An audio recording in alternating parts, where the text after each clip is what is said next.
Hi everyone, welcome back to your soon-to-be favorite podcast. I'm Angelica. And I'm Kelsey. And this is Here We Grow.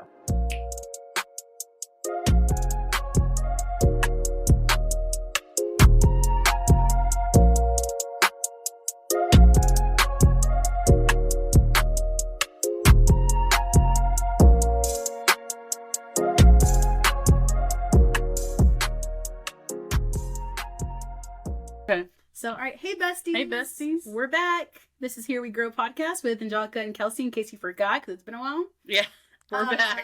But yeah, so today's a very special episode. We have our first guest, Brian.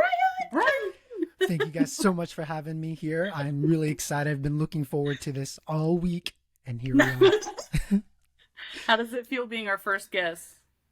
It feels honorable. Like, I thank you guys for choosing me of all people that you guys could have chose. Well, Let's you get chose us, kind of. We just put it out there, and you were like, me.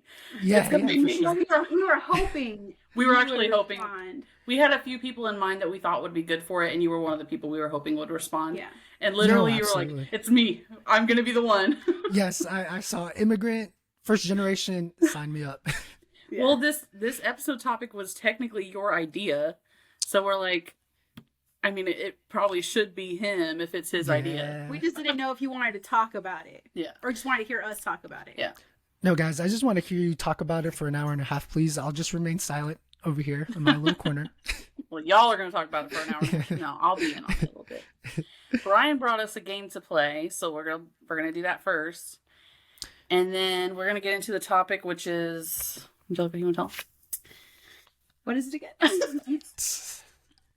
So I've been struggling with the wording on this, but I think Yeah. I came up with first generation American Child of immigrant parents. Yeah. I think that's really that good. sounds- I think that kind of encompasses what we are and, Mm-hmm. Yeah, our that sounds experiences.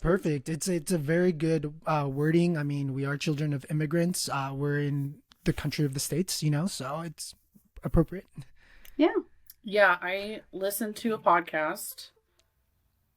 Sorry. I was like, did something It die? was my phone. Sorry. I listened to a podcast to prepare. That's usually what I do, is listen to podcasts to prepare, to like get myself in the mindset of it. Right. And, I feel like I needed that, even though I grew up with Angelica in her household more than in my own household. But I want to shout out that podcast. It was called Your Latina Hermana, and she's actually really sweet. She talks about all kinds of things. Like, she was really parentified as like the first kid in her family, and had to take care of her brothers and stuff. And her story is really cool, but she's really sweet. She really cares about her listeners and stuff. So go check her out. Absolutely. I just wanted Give to- her a shout out. I just want to say that I almost never prepared for the podcast. I just kind of come and... But sometimes it's better that way. Like, if I bring the questions, I want her to answer them off the dome. Like, Yeah. because then it's more authentic. No, for sure. You have like the firsthand reaction. You're doing it Yeah. off the dome. Yeah. For sure. Yeah. But yeah, this game is influenced by a couple things. So and it's not just Spanish speaking communities. There's African communities, European communities, lots of communities of immigrants here. I've been blessed to meet so many individuals from around the world, from Russia to Zambia to Argentina, and they all, even though we don't speak the same language, hopefully with this podcast we can kind of talk and bond over the shared experiences of this. Now, this game is more in referred to we don't, as children, always choose where we're going to end up in the United States. And a lot of Americanisms vary in regions. So for me, example, I was born in California. So a lot of the wordings, a lot of the things that I've learned in English are Californian based. I forgot you were born in California. I forgot about that. Yeah. So I was actually this thinking game, about that before I came today. I was like, I don't even think Brian's from Indiana. no, So that makes sense. a lot of the Midwestern things that I've learned, I've either picked up just recently or, words that I never really thought about until here I am, but, cool. You are way this- too cool for Indiana. So that it makes sense. It makes sense. No, don't say Everybody's that. too cool for Indiana. Oh, this game, I encourage listeners to also play along with us because they may also have words that we may have not come up with when it comes to these phrases. Yeah. So please, if you are listening, give us a shout out. Let us know if we are calling something wrong or if you say something a little different. So Yeah. One of our best listener, like our fans, is in California right now. She's from California. Sweet. So she'll be able to vouch Shout out for Zoe. some of these things. Shout out Zoe. So this game will be played with all three of us, actually. I think it would be best if we do it as well. So here it goes. We can do Kelsey first, Angelica for the next question, and then myself as the first answer, and then we'll chime in. So Kelsey, how do you address a group of 2 or more people? Y'all. Y'all. I do Angelica? say y'all, and I don't think y'all is even an Indiana thing because it's really supposed to be like a Southern thing. But I think like maybe in the last decade, it's like crept up to Indiana. Because I know a lot of people who say y'all, but I've said that for a long time, probably since high school. I also asked Travis these questions before we came, so if he had a funny answer, I'll tell you what he said. Oh, sweet. But he I also said cannot wait. y'all. Cannot wait. Angelica, how about you? I would just be like, hey guys. Yeah, you do say, hey guys. Yeah. I say you guys, and that has gotten me in trouble sometimes especially when addressing 2 ladies. It's I just don't care. a reflex. Oh, yeah. It's just a reflex. You're a dude It is to not me. even. Yeah, but it's just a reflex. I'm Yeah, always like, guys, you guys. is so like I don't know, transferable. Yeah. Like, yeah, I don't know. Anyway, All right, so Angelica, this next one's for you. Do you call a sweet spread that is put on a cake frosting or icing? Ooh. Icing. woo. Icing. Icing? Yeah, I icing. say icing. I say icing too. Yes, To we me, got it. frosting is like thinner, like what you would make with milk and powdered sugar, like a thin, like frosting. It frosts whatever you're eating. Frost. Frosting. This next one is going to be controversial. Are you ready for controversy? I know which one this is. Now, I have debates with my fellow Midwesterners all the time, and I refuse to switch my position. What do you call an insect that flies around in the summer and glows in the dark? It is a firefly. I will die Lightning on this bug. rock. It is Lightning not bug. lightning bug. What do you call it? Firefly? Yes. A lightning bug. Lightning That's bug, so yeah. basic. Yeah. That song is called what, Kelsey? Firefly. Fireflies. Those Yeah. of your eyes. Well, he's probably from California. True. True. I never even realized that people call it differently. Lightning bug. Yeah, lightning bug. Fireflies. I know that some people. There's not very Yeah. many of them left. I don't know if they're like going extinct or what. Yeah, what did happen to that in Indiana? I have not seen a lot, actually. Well, and I Are don't know they if in it's hiding? just an Indiana thing or if it's all over. Like maybe they're just not here anymore and they're in other states. Oh. But yeah, I saw one the other day, but just one. I don't blame the Fireflies for leaving Indiana to move to another Yeah. state. All For right. y'all. True. Good for you guys. Yes, queens. Get out of Indiana. All right. The next one is how do you pronounce? All right. So how do you pronounce this word? It is spelled B-E-E-N. Ben. Yeah, I didn't understand this one either. Do you pronounce it differently? I Ben? pronounce it Ben. I pronounce it Ben, but I've also heard people say bean, like how you been. Or Bean? bean. Yeah, how you like been. with an accent. Yes, yes, yes. Yeah, I could see it being used like where have you been? Where have you Spell it been? again. B-E-E-N. Yeah, it's Ben. Ben. Ben, yeah. Why are you guys Yeah, saying Ben? Oh, you're saying Oh, Ben? wait, it's Yeah. it's Ben. Angelica's saying it like B-I-N. Wait, hang on. Where have you been? Where have you Where have been? you been? Where Oh, have you wow. been? B-I-N. See, and another, yep, there we go. Where have you been? Wait, so Brian, It's- are you saying it B-I-N like Angelica? No, Ben as in like No, B-E-N. Okay, Ben. Like, where have you been? Yeah, where have you been? Like, when, Ben? Yeah. I'm questioning all of my conversations. We just broke Angelica.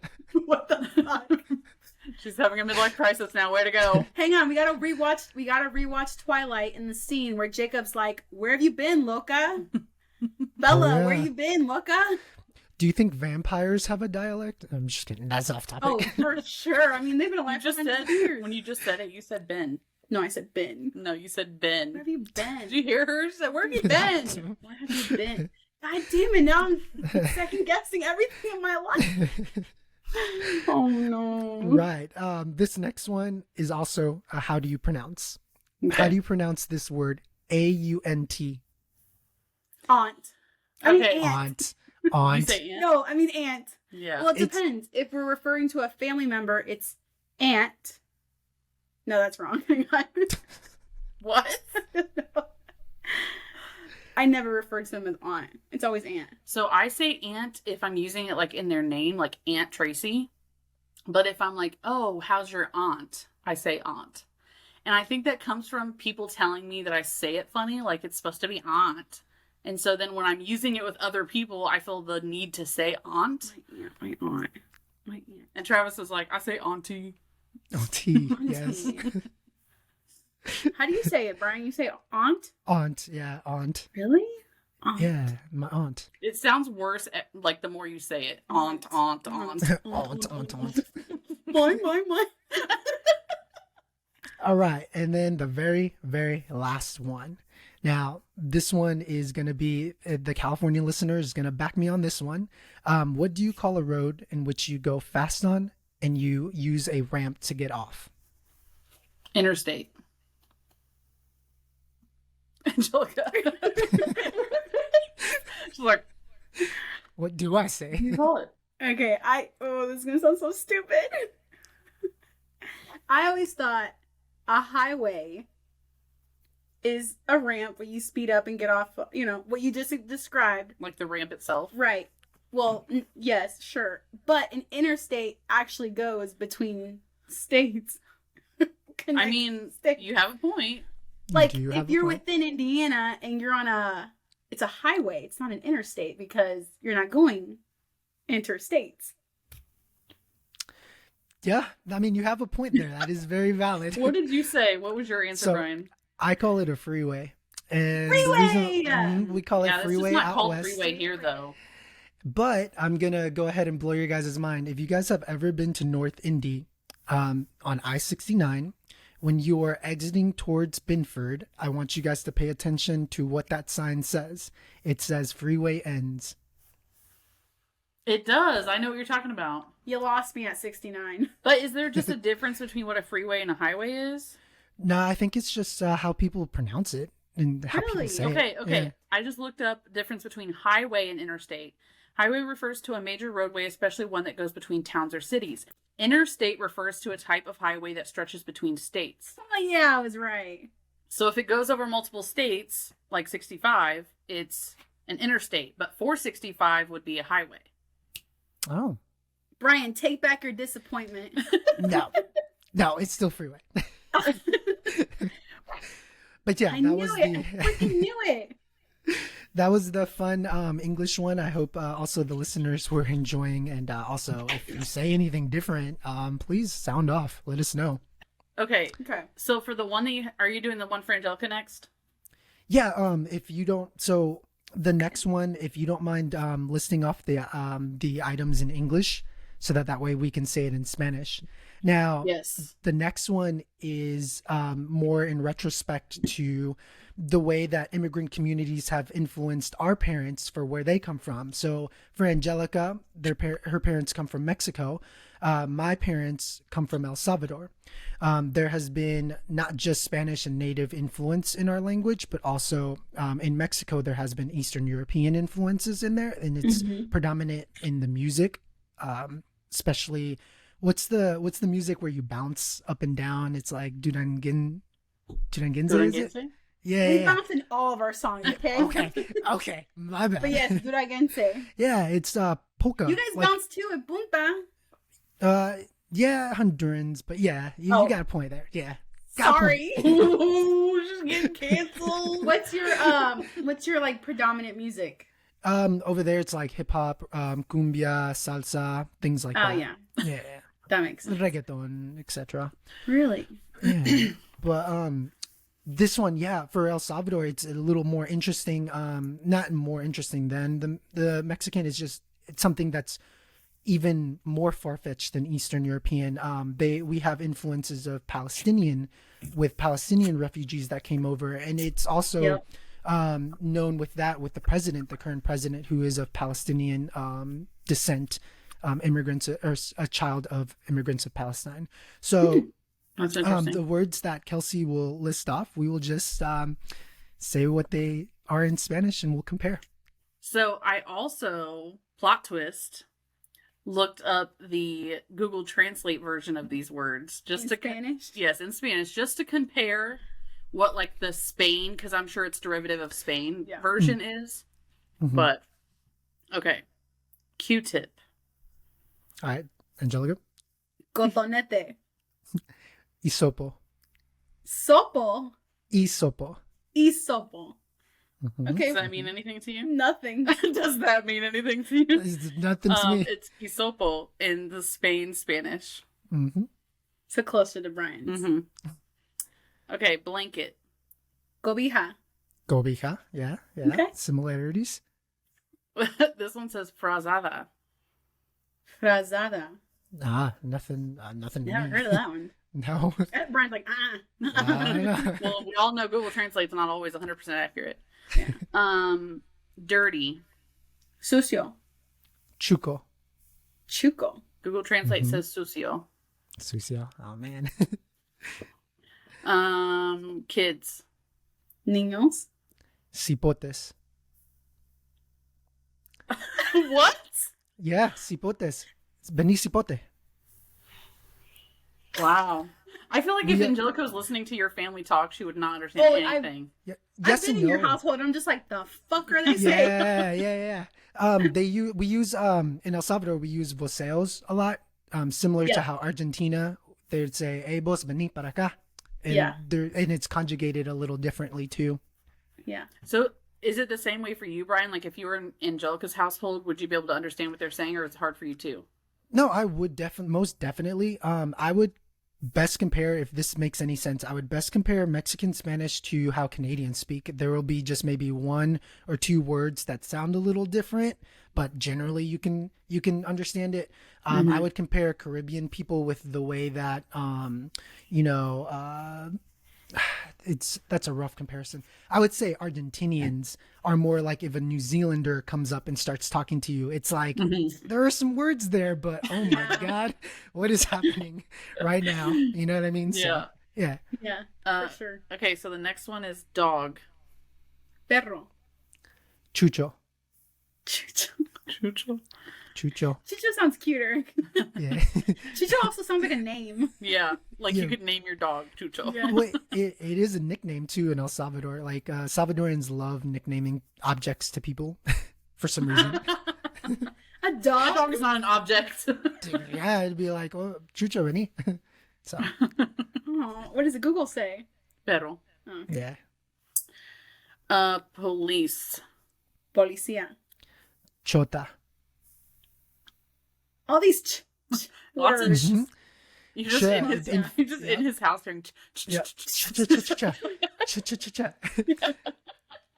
Oh yeah. Oh yeah. A lot of Mayan, Udo Aztec influence in there. They use a lot of ch, like chocolate, things like that. So a lot of ch in there. It's policia on translate. Ice cream. Nieve. Sorbete. Oh, sorbete. That's Mhm. nice. Like sorbet. You said sorbet. Sorbete. All right, I'm next to you. Sorbete. It's in my blood. Oh, sorbete. So when I was looking up the list and I went to go look, because I just copied and pasted the whole list in Google Yeah. Translate, I accidentally skipped to the next one. And, well, I'll wait till after we do the next one so I don't give it away, but I was like, that's not the word for that. Anyway, Google Translate says helado. Oh, yeah, I've heard wow. it. We use helado. What too. did you say? Nieve. But we sometimes use helado too. Helado. I've heard Yeah. helado before. Helado. Curly hair. Pelo chino. Colocho. Colocho. Pelo rizado. I've heard That'd be rizado like too. frizzy, wouldn't it? That sounds Yeah. more like frizzy. Kind of like wavy curly. Rizado. So you can see why when I read that thinking it said ice cream because it was 2 words. I Yeah. was like, pelo means hair. That cannot be ice cream. I know pelo means hair. Okay, the next one is dude. Dude? You would just say dude, wouldn't you? Well, no. I've never said dude in Spanish, so I don't know. It's a very common phrase that starts with a G. G? Guey. Like, way? Yeah. Yeah, that's what I thought it could be. But since I don't say that, it's not in my vocabulary. Well, and if you did, you would just say dude and then continue in Spanish, right? Like, oi. Hey. H. Benny. That is something that's a shared experience. Spanish Okay, people that's a love going. what? It's a shared experience for Spanish people. We don't go like we use our like mouths too. We'll go like H, right? Yeah, like H. Oh my god, I say Yeah, H all the time. yeah. This is so fascinating. So on one of the episodes, Angelica was talking about her coworker asking her a question and she was eating. So she responded yes like this. Oh yeah, I Mhm. go like that. Mm-hmm. Yes. You She do was that? like, "What is this?" We And I was can like, "Oh, sorry, that means yes." Yeah. we can do that. It's very there's a show. I don't remember. It's a El Chavo del Mexican show. Ocho. That's it. That's where it comes from. Yep. That's yeah. where it comes from. Yep. Yeah. Okay. Wait, how do you say dude? Maje. Who? Maje. Maje? Yeah, Maje. Maje. Oye, Maje, vas a venir a la casa. So cool. So Google Translate says durar. Oh. Oh, wow. What is that? To dude. It's a verb. Okay. That's what I was thinking. It's a verb. Dudar? Wait, dudar is like to doubt. To doubt, yeah. Yeah. Just goes to show that Google Google Translate Translate not is always slacking on that one. not Yeah. always right. Yeah. So another thing before we go any further, one of the things that one of the podcasts, not the one I shouted out, but another one of the podcasts I was listening to talked about how there's not an exact translation for the word boundaries. Ooh. Mhm. Nope. Mhm. There's like other words that are similar to it, but there's Mhm. not an exact translation for boundaries. So when adult children are trying to have good relationships with their parents as adults, it's harder for them to explain that they need to set boundaries because there's no exact translation to it. And that goes into one of the topics that we would definitely hit on, where it comes to differences between Americanisms in as far as boundaries and Hispanic populations where there is no such thing as a No, boundary. it's like community and yeah. That's Yeah. that's something that I wrote in my notes. Oh So yeah, do you want we to will jump right definitely. into it since we're already here? Yeah, We absolutely. can go to the questions. Absolutely. Okay. So, did you ask your mom this question? I did not. I did not. Did you talk I to your did not. parents about that question? Yes, I did, ma'am. Okay, I so talked to why my don't you dad go ahead and about answer that? Do you feel lonely or unheard living in a predominantly English-speaking place? Yeah, most definitely. He talked a little bit about how in California he felt a little more safe. There are abundance of Spanish speakers. He didn't necessarily need to rely on English. However, where the loneliness and the more anxiety and the instability of what he's going to do, it came from Indiana, where at the time when we came to Indiana, there was not much established community of Spanish speakers. You had to go to work and you had to finger point, get trained on the most words that you can figure out. So he did felt a little lonely, a little unheard, unsure of what to do here in Indiana. Has your mom ever talked about that? No. Well, I feel like very similar to what you said about your dad. Like my parents being from Chicago, there was a huge population of Spanish speakers everywhere, all around them. So like you almost didn't need English to get by because there was, there was a Spanish speaker there. But yeah, kind of similar thing to them coming to Indiana. I mean, it was a huge, huge difference. But I still feel like my parents, I'm sure they felt lonely and unsure sometimes, but I don't know. I feel like my mom's always been the kind of person, like, she will fight somebody for $5 at the store. Like, it doesn't matter. She's always told me, like, I don't care that I don't know how to speak English. They're going to understand me one way or another. And my mom's always been like that. She's always been like, I don't care. Like, language is not going to stop me from getting what I need to get done. Yeah. So I just realized we didn't even like introduce how we know you or anything. So let's go back a little bit. So we're just deep diving into the conversation. This is Brian. You don't know Brian. Okay, anyway. Some of you guys might know Brian because we know him from high school. Yeah. And there's people from high school that listen to this. You were in the band, and we've never told our listeners this, but we were in color guard, so we were a part of the band in a way. And so much. We No. met through Joseph. mutual I was thinking mutual Joseph. groups, mutual Yeah, friends. so like Yeah. my sister was dating this guy named Joseph, and Joseph was your best friend. Yeah. And yeah. Shout out to Yeah. Joseph. Of course, absolutely. And what was the other thing I was gonna say? Oh, lots of like time after school. We never talked about this on the pod either. Like we went to Broad Ripple High School, so we were in Broad Ripple Village every day after school. Every day. Chilling. From like 4 to 9. And Brian was a grade above me, and then Angelica's 2 grades below me. So for a long time, Brian was the only one with a car. I was gonna say, So we were like hitching rides, going to Taco Bell. We didn't want to walk to Taco Bell because it was the only restaurant that was too far. yeah. But we were tired of yeah. McDonald's, so we had to go to Taco Bell. Good time. Absolutely, Good times. lots of times after school for sure. Yep. Yeah. Yep. Okay, so back to the topic. Let's go back a little bit though within the topic, where I'm just going to draw a map on the screen. Both of you talk about what specific area your parents are from within their countries, and then what made them move to the United States. All right, Angelica, take off. Okay, so my parents are from Zacatecas. It's a state that's kind of like dead in the middle of Mexico. I'm gonna post a map with the episode post. Yeah, so they're from Atolinga, Zacatecas. That's where they're from. My dad started coming here to the United States, I think when he was like 15 or 16. I mean, because back then it was just so easy to cross the border. Like, you could just walk. Like, it was no big deal like how it is today. It really is that simple. You go for a few months, you work, and then you bring it back to your family, or, whatever you want to do. So he would do that probably from like age 15 to like early 20s, just would travel back and forth. My aunt had a house in Chicago, so he would stay with her, or he would stay with another brother that was kind of already established there. That's quite the trek from the border to Chicago, like literally the entire country. Let's go. Yeah. And I mean, even before my dad too, like my grandpa was doing that. Like my grandpa was going to California, like Texas all the time, back and forth, literally just to get work. And I think from word of mouth, you just hear like, oh, come to Chicago. There's a great population there.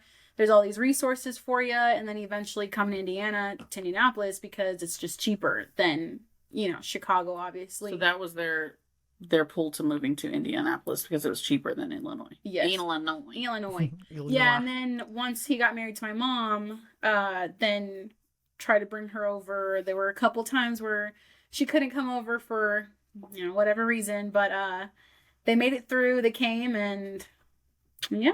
Did they have Maria before they got married? No. Mom had her first kiss on her wedding day. Oh man. I don't laugh. I'm not. The way you just brought that out to, like, we had her first kiss on her wedding day. You think she was popping out babies? Well, the reason I asked is because we always joke that Maria was made in Mexico. She was made in Mexico. So that's why I asked. My mom was like 6 or 7 months pregnant when she came to the United States. So yes, Maria was made in Mexico. All right, Brian, now you go. Right. So my dad is from El Salvador. He's from a small mountainous town called San Juan Las Minas. It's in the department of Metapan. It's on the northwestern part of El Salvador. And my mom is from La Capital, San Salvador. There's a little town. There's like little neighborhoods, if you will. I don't know what quite the town or the neighborhood You've is. never But she's been? from. I have not. No. But Do you want to yeah, go? eventually, yeah, for sure. She's from the capital. So what made them move was the Salvadoran Civil War. There is a state of turmoil where a lot of shit was happening, and so even though the war ended in 1992, that still didn't mean that the consequences were essentially done, which caused a mass exodus of Salvadorans to come to the United States. So they, along with millions, came up to the United States to seek a better life. Both my parents ended up in San Francisco, California, where me and my brother were raised. And then we moved out to Indiana because our house caught fire, and it was easier to just get a home here than it is to rebuild or do anything in San Francisco. Well, it's definitely cheaper in Indiana than California, Mhm. if anything. Mm-hmm. You just have one brother? I never knew your sibling. Well, I actually have more than one brother. I have a younger brother who was born in the U.S., and then I have three older siblings who all three were born in El Salvador. I have two older brothers and a sister. Oh, wow. Okay. Are they still over there? No, they came up here alongside my family at different times, of course, because it's not cheap, especially in El Salvador. It is not cheap to come up here, even now more than ever. It's more dangerous now, but it is not cheap, so you have to go in spurts. You can't all just come at once. Dang. And they're in Indiana now too? No, my oldest brother, he is married in Minnesota. And then my Minnesota. Yeah. Minnesota. With him, it's like factory work, that Midwest factory work. Like Does he have is up Minnesota there. accent? No. Nah. He speaks like he is fresh from San Francisco, though, for sure. Yes. And then my older sister and my older brother all live in the Bay Area, so in San Francisco they're still there as well. Yeah. Nice. So your younger brother's the only one that's here with you? Yes, and he lives in Indiana as well. So how much younger is he than you? He's about 4 years younger than I am. He is currently, actually, believe it or not, with his wife and his daughter in Scotland at the moment. He's doing a UK trip with his wife's family right now. That's cool. That's so awesome. So do you feel like a middle child, or do you feel like an older child?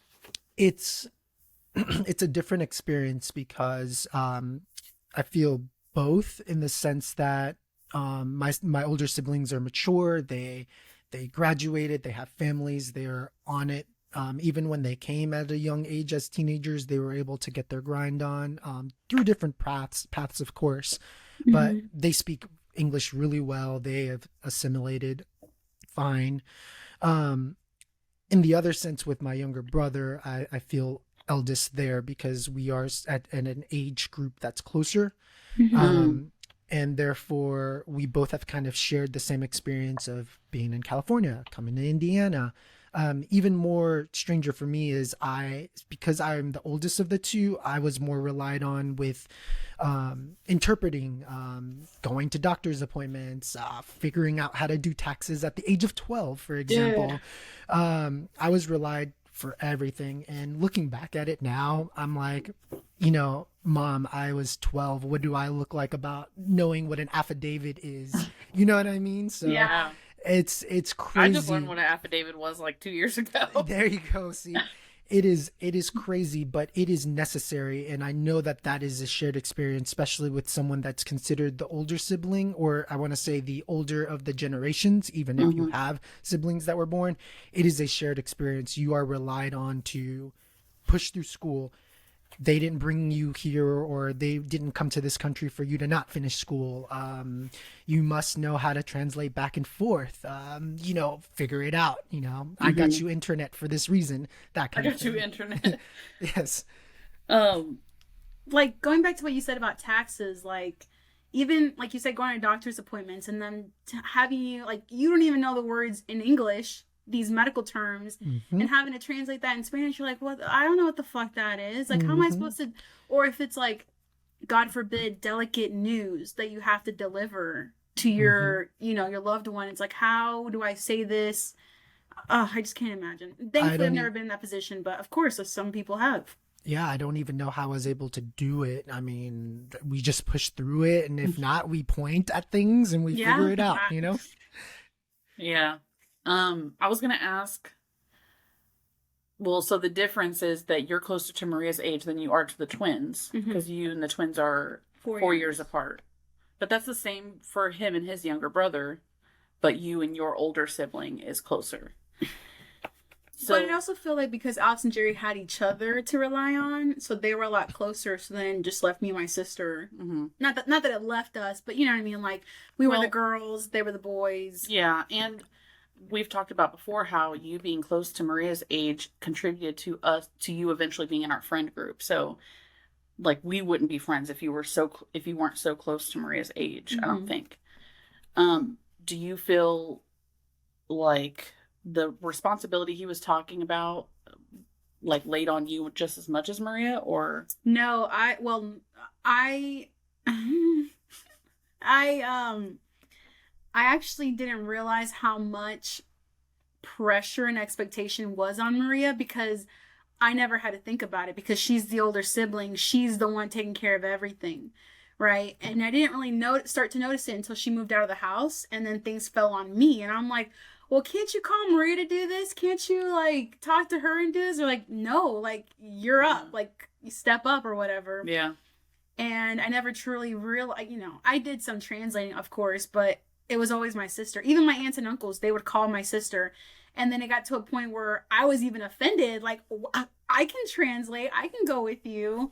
But, I mean, yeah, for sure. Like, I'm sure, Maria had a bunch of shit ton of pressures. Being the firstborn, being, the oldest. She knew a little bit more than I did. So, yeah. No, for sure. Being the first American born, it's that societal pressure. I also felt that my brother had a lot of the shared experiences that you, Angelica, have, because it's not that I cut them off per se, but I wasn't first and readily available for everything. And so then it fell to my brother. And, so he definitely shares that sentiment for sure. Yeah, I mean, I'm... At first, even as a kid, you're like, I don't want to translate, or you don't want to be that person or that kid that's different or that whose parents don't understand. Like you kind of almost wear it shamefully. Like I wasn't proud to be, and I'm shameful of that. I'm shameful that I wasn't proud to be Hispanic or Spanish speaking when I was a kid. I hate that about myself. I look back and I'm like, wow, I was such a dipshit. Because, I didn't want to translate, or I don't want to be there for my parents, or I don't want to seem different. I didn't want to speak the language. But do you feel it was like an embarrassment? Like you felt embarrassed that your parents didn't know English and so you had to translate for them? Yes, both. Another thing I was going to mention, something that Brian said sparked it, was one of the podcasts I listened to. She said that there was a lot of like guilt involved in making sure you're getting everything right. And like pressure, like you said, like there's pressure to make sure you get everything right, and if you don't, you're going to mess something up, and then it's on you. And as a kid, you don't understand that it's really not supposed to be on you, but you still internalize that. Most definitely. I have had the pressure of graduating, trying to be on my P's and Q's, on top of not only just being a son, but being an older brother, being a family member to a group here in Indiana. I've been fortunate to also have cousins as well come up through the ranks, and you guys I've actually met a few of my cousins as well. So because I was the eldest even of my cousins, like Angelica said, aunts, uncles coming through, everyone coming through, come do my taxes. Here, I bought TurboTax. Figure it out, So it's pressure. I would like to say though, although my parents have never verbalized the pressure, they've never been like, you need to finish school, you need to go and do this, like I didn't come to this country for you to be a nobody. Like my parents specifically never did that, but there was like this unspoken, like what's the word?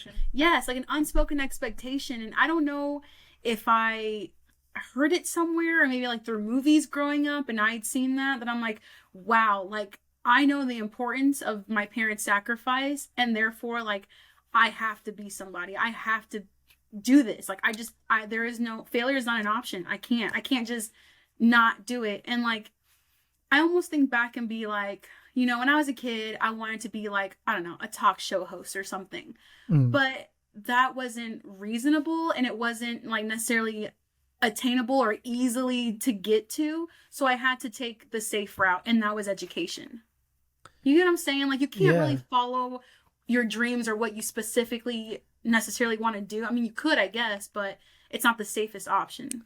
A lot of the tension between my parents and I came from the fact that I didn't feel American enough, because, for example, I would have a group of friends and I would want to go spend the night at their house. But in Salvadoran culture, and I'm sure Angelica can relate, it's more like, no, you can't spend the night at their house, but why can't they come here? You know what I Exactly. mean? You have a bed, like, Yeah. here. And Have a them lot of come the here. yeah, a lot of the tension that sparked with that pressure of being the eldest came from that. I wanted to have a sense of individualism, which clashed with the way that the culture of El Salvador worked, and it created a lot of tension, especially since I was the eldest, especially since I was heavily relied on.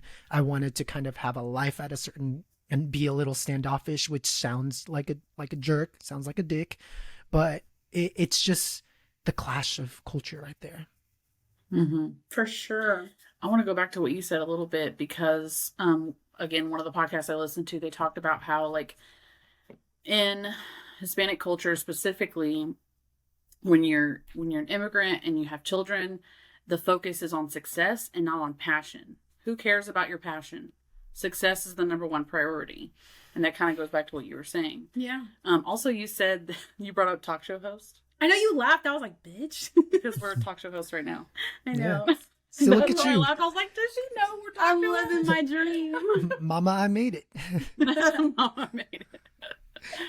No, but for real, like, I remember, I don't know how to explain this, but like, you know what I mean? Like, hobbies weren't a thing. Like, having your grades well and looking into colleges, and like I said, even though my parents never necessarily said that, it just, oh, and don't even get me started on comparison of other Hispanic kids and other first generation. Like, Mhm. okay, you see your cousin, right? She's a lawyer. What are you gonna do? Mhm.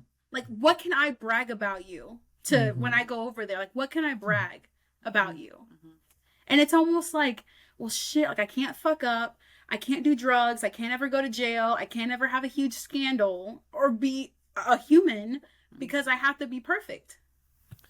Yeah, and this conversation also is for the parents too. I think a lot of the times as Spanish, and this is could be for most immigrant communities too, they don't say that they're proud of you enough, and that's just kind of like a thing that's embedded in that.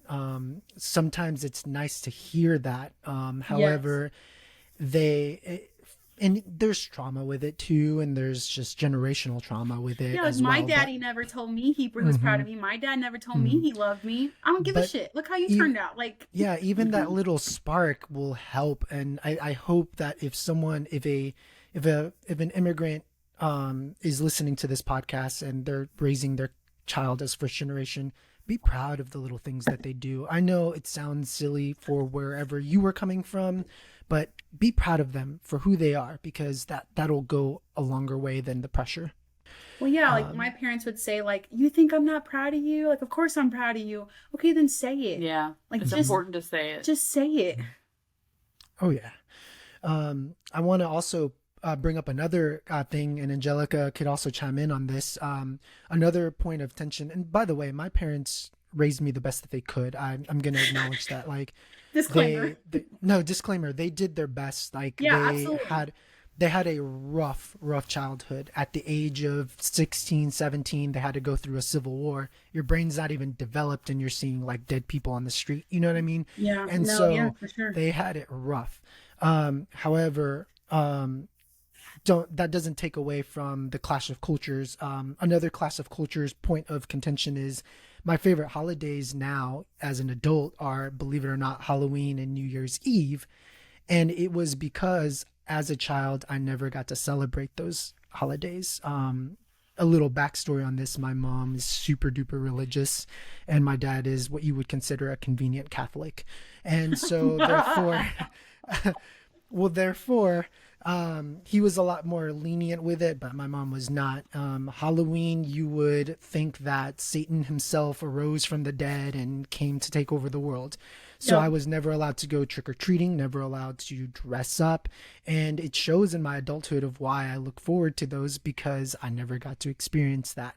However, holidays like Thanksgiving, we had no cultural ties to that. My parents don't even understand it. They call it Turkey Day, for example. And what they make is they make classical Salvadorian dishes and have a day off. You know what I mean? Yeah, you guys don't make turkey for Thanksgiving either. Yeah. And Christmas and, New Year's specifically, are more embedded in religion and Spanish culture, because you have to praise Jesus. Christmas is about Jesus. New Year's is about New Year to Jesus. So I never got that experience. That's why I really like those holidays as an adult, because I never got to experience them. I have a question. You can decide not to answer this if you're not comfortable answering it, but do you consider yourself religious now? No, absolutely not. I have not found anything that works for me. And don't get me wrong, religion has worked for people. It has worked for my mom. It has definitely gotten her through tough times, and I appreciate what religion has done. However, no religion has worked for me. So, Do you identify agnostic or atheist? no, I consider myself probably agnostic. I want to believe that there's something everyone wants to believe, I think, but nothing has You're stood not ready out to me. count it out completely. Yeah, I think of religion, and this is weird. We're going to go off topic with this, but I think of religion as like an elephant. Everyone is in a room. It's dark. It is an elephant, and we're all touching different parts of an elephant, describing different parts of an elephant. But at the end of the day, it is an elephant. Yeah. I love that. I totally agree, because I always say that, and maybe we should have you on for a faith episode, but I always say that, because I feel like we have a lot of the same views, but I always say that religion, the only thing religion is at its core is how people get through life and find comfort in life, basically. So people do it different ways, and that's just how they get through. The problem lies in organized religion when it becomes harmful and so on and so forth. But I have a question. Yes. Do you think being firstborn American kind of deterred you away, or like made you more open-minded when it comes to religion? I think so. I think the way that the American culture seeks more for you to find yourself, it's more rooted in individualism, made me kind of feel that way, as in, Central American culture, it's more about collectivism. So if my parents believed in that, then by default, I must believe in it too. Otherwise, what I mean? that makes a lot of sense. Yeah, I always thought It's about the that clash too. of cultures. Yeah. Yeah. Like my mom, I mean, growing up, like had I grown up how she grew up in, a super small town in Mexico, yeah, I'd probably be religious. Like I'd probably be super Catholic too. Like that's just what you did. Like you go to Sunday or church and you go to mass again on Wednesday, and everyone around you is God this, God that, and it's just so different here. And I think my mom is sometimes even saddened by the fact that like she kind of, oh my God, I just thought about that. Like, I wonder how they must feel of like when they were growing up, how they thought what life their kids could have, or if they thought, okay, yeah, in America, this is how it's going to be. And comparing it to like what reality actually is. Cause my mom kind of talks about like, oh, like being in America here, like the culture here is quote unquote bad, or what, you know what I mean? Like you guys have this, desire to, I don't know, be open sexually, be open-minded religiously, like not care about God, or you know what I mean, like all those things that I don't know, you know what I mean, like No, yeah, for sure. And that, I bet that causes so much tension, specifically with firstborn generation and their parents. I'm positive that is a shared collective experience there. The tension between the old culture and the new culture. yeah, Which also leads me to my next point here. there are times where I myself don't feel Salvadorian enough for Salvadorian people, and at the same time I don't feel American enough for American people. Amen, um brother. so I feel like we as the first generation have a very important job to Yes. decide whether or not we are going to pass on traits of our culture to our children, or if we are going to fall to statistics which show that by the third generation, it's gone. Yeah. Whatever tongue your parents spoke, it's gone. Whatever culture, customs, it's gone. Um, and it's, I find that as a conflicting thing because there are certain aspects of Salvadoran culture that I would love to show my kids. I would be proud, and there are certain aspects that I would not. Same with American culture. Do your siblings immerse your nieces and nephews into Salvadoran culture? For my older siblings, they're more around my mom because my mom is back in California. So although the majority of them only speak English, they are around my mom enough to understand. They will be second generation technically, even though my older siblings weren't born in the States. I consider the fact that they've been here for more of their life in the States than away from it as being good enough to qualify. Yeah. Yeah. So, but I, for myself, and my partner, we've established that it is important for our next of kin to speak Spanish. It gives them an advantage, and also for the good parts of my culture to be passed down, because I don't want the third generation to be like, well, my grandpa spoke Spanish, and my last name is Figueroa, but that's all I got, So Yeah. I used to be so judgmental about, growing up with kids whose parents were, Hispanic, like they're first generation American and they don't speak Spanish. I'd be like, what? Like, that's crazy. Like, your parents didn't teach you Spanish? Like, I'd be like, oh, that's just lazy of them. But, as you get older, you learn it's not as simple necessarily. I mean, they could have a time demanding job, or they could be a single parent, or Well, and it should be more in American curriculum to teach other languages from the start, from kindergarten. absolutely. Like, that's something very specific that I'm going to be looking for when Cash goes to school, is that I want a school that's going to teach him another language, specifically Spanish, from the beginning, because I didn't start learning Spanish until high school. Well, 8th grade, but that was barely a Spanish class. But I didn't really start learning Spanish until high school, and I felt like I didn't have enough time to actually become fluent. And if I wish I would have started learning it in kindergarten, because then by now I would be fluent. And I regret that. And I regret not being able to communicate with her family or any of our other friends' family members, because, like, why is it on them to be able to communicate with me? Like, I had an American education, which could have included other languages because there are other languages here. And another thing is, like, we really want Cash to learn sign language, that because we is want him something to be I able wish. to talk, like, be able to help people too. Like, Oh yeah. if he's in the grocery store and he can translate for someone in sign language or in Spanish, I want him to be able to feel useful to those people and be able to help them. Absolutely. Like, I wish I could. Me too. That's something that I regret never picking up. Sign language. Mm-hmm. It's so, with babies, sign language is a big thing because they can learn sign language before they can start talking, before they have, like, the neurons to start learning words.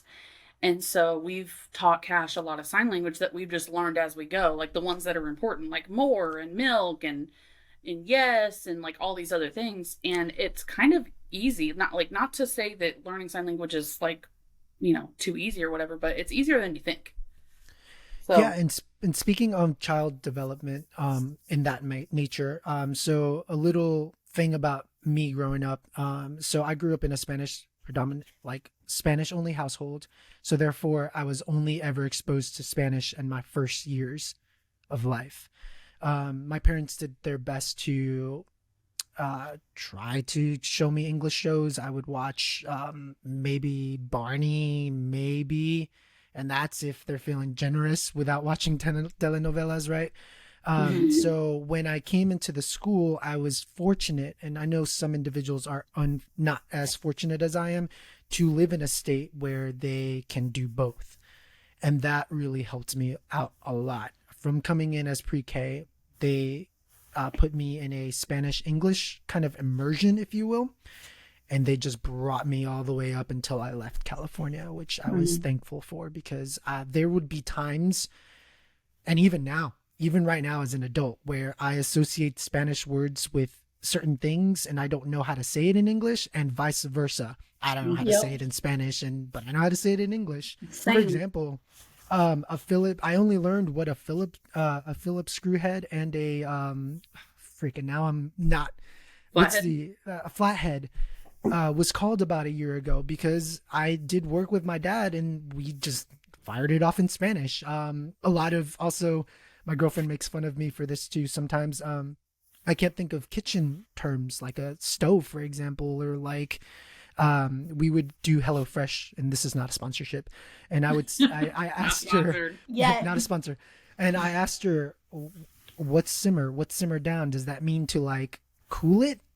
And she was like, yes. So I associate a lot of like things, like little niche things with Spanish, and I don't know what Mhm. it means in English. Yeah. I was gonna ask, like an ESL question, like where did you learn English? Did you learn it from school? Hmm. Yeah, I think so. I think Your dad speaks English though. my dad speaks English, but I learned a little bit of English from my older cousins in Chicago, and then I came here and learned it in kindergarten. Because in Chicago, we went to a Spanish only school. Mm. So, and here is where we learned it in school. Yeah. And that's another thing I was thinking too, like going back to maybe what our parents thought our childhood would be like. I wonder, and I'm sure it's true, you come to this country to bring your child a better life, right? They pick up the language. Thankfully, they're not having any problems. But then they get to a point where they only want to speak English, and you have that disconnect with your child. And as you know, they become a teenager. Teenagers are already going to have a disconnect with their parents. So not only are you going through that how do you say that fucking word? Adolescence, Mm. adolescence phase, but they're talking back to you in English, or talking behind your back in English, or talking Mm, Mhm. about you in English, and you mm. can't understand the language, or you may not understand it fully. Like, I wonder how, oh, God, it's gonna be so sad. Like, you know what I mean? Like, they must feel like I I came here to do what I did, and that's what I wanted. I wanted them to learn the language, But now but there's now a it's like they're separation. using it against me now. Hmm. Yes, but I also, on the flip side too, have met people, like I've met a person from the Dominican Republic where their parents brought them here and were saying, you are here to learn English, and we're going to forget about our Dominican roots because we want to assimilate into this country as Oh well. wow. So there are flip sides to it. To them, they're looking at it as, we've made it, we've progressed, our kid is fully American. That's what we wanted in this country. So I Yeah, I can was gonna see say, both sides for sure. yes. One thing that just sparked into my memory listening to you there is with preferred language.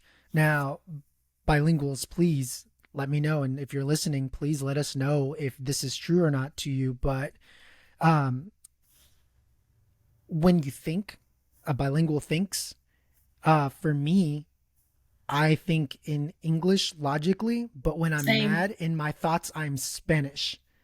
Spanish in my head. I am Wow. Spanish, Spanish, Spanish.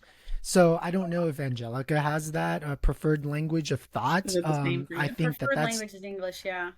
Like, yeah. if I'm, that's why I tell my mom, like, sometimes it can be frustrating to have talks with my mom sometimes, like about my feelings or about what I'm going through, because I know how I feel, and I know exactly how I would express that in English, but it's like, how do I get that same effect in Spanish, trying to have a conversation with her? And when I'm sitting there like, oh, what's that word? What's that word? It kind of loses what you're trying to say as a whole. Mhm.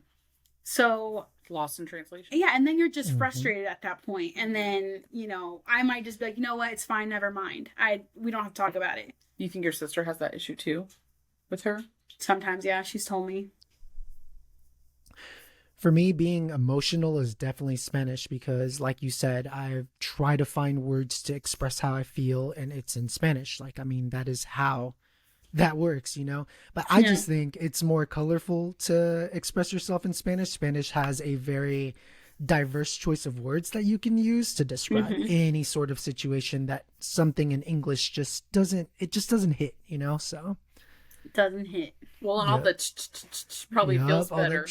Yup, you're relieving stress. Okay, well, let's go to another question. I've looked through the questions as you guys were talking, and we've actually answered a lot of them. We've already touched on the topic, so but this one is from Luis. Shout out, Luis. Shout out, Luis. What were your parents most strict about? Oh yeah. You want to go I'm not first, thinking about Angelica? this. You go ahead. Okay. So it's different because I'm a guy, and I'm sure if I was a female, it would be a lot different. But they didn't really care about relationships as much, so I can freely have relationships. Where they had issues were choices of friends and friends that I would bring over. They were definitely had issues with it just because of the language barrier, and they didn't know who they were. So if I just brought people over for some pupusas, they would be like, what are you doing? No, they can't come over. What are you talking about? Another thing that they were pretty much not as, I don't know, I have to think about it. I know it's like kind of hard. Like you don't want to rehash the trauma.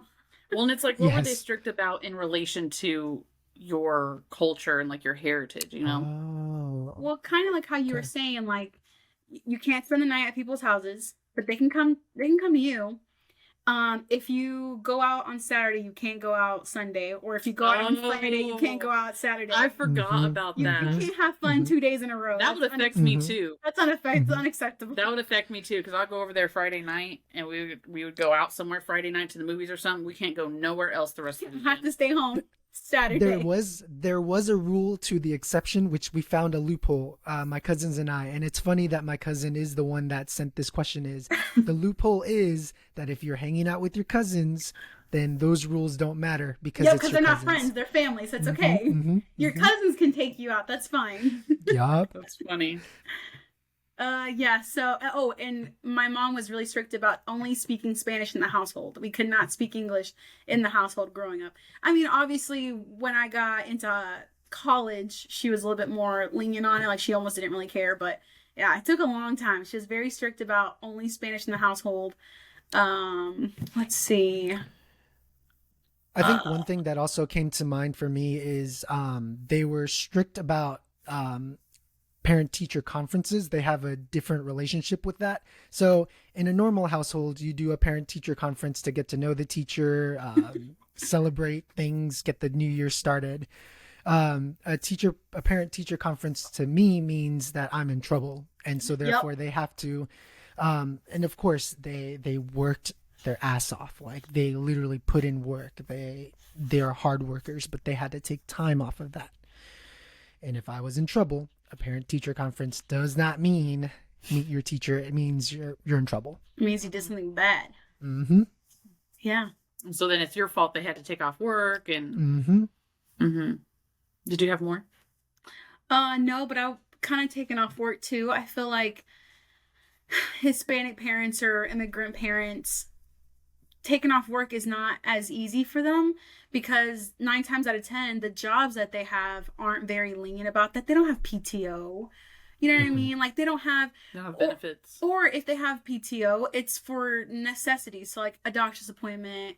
They don't have time to take off to go see you play soccer, or if you're in a play, forget about it. Like, you know what I mean? Like hmm there's just so many other things that they have to do that's like second to them. Well, it's like for them, it's like no rest for the wicked, right? So it's like, Yeah. they're the minority. So like if they get caught taking off time or whatever, then they're risking their livelihood. Yeah. And it's like it's different for them than for say an American person to take off work and have exceptions made for them. Oh yeah.